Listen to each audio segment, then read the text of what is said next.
It doesn't even look like a cornfield if you look down the row here. We're seeing heat, we're seeing stress. I just saw a grasshopper jump off over here. I mean, these are all additional indicators that we have a problem. The heat wave and drought of 2012 in the US provides a great example of how our service helped our customers manage their risk. Beginning in mid-April of 2012, we became concerned that USDA corn and soybean yield forecasts were too high based on history.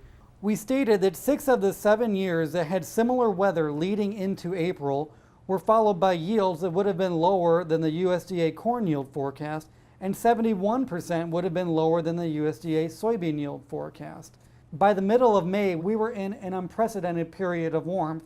Never in 117 years of records had each month beginning in November been warmer than average across Illinois, Indiana, Iowa, yet that was exactly what was occurring.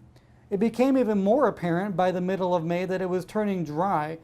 Our GIS technology helped us calculate that 53% of U.S. soybean production was drier than average at the topsoil level, compared to just 20% 1 week earlier. Toward the end of May, the GFS model continued to show heavy rainfall in the extended period. We clearly disagreed with this model output and forecasted a continuation of below average rainfall.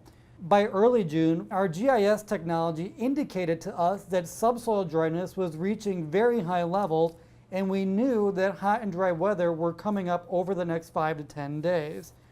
By mid-June, the weather was reaching a critical point. We were concerned that heat would surge northward the following week and potentially be followed by more heat from June 25th forward. The forecast was eventually verified by a stunning heat wave that developed in the western plains and eventually led to maximum temperatures in the 110s in 6 states.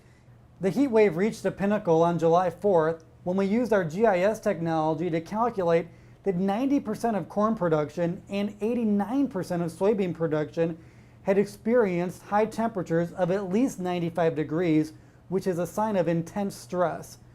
All of this culminated July 11th when the USDA cut its U.S. corn and soybean forecast by an unprecedented amount. Our customers were very pleased that we had provided them with valuable information during and leading up to this report, which gave them some clue that a major problem had been developing. Here we are in mid-July. The leaves are all curled. It's been hot out, it's been dry. We expect it to stay dry, and this is just reality of all the weather forecasts. This is what it's all about.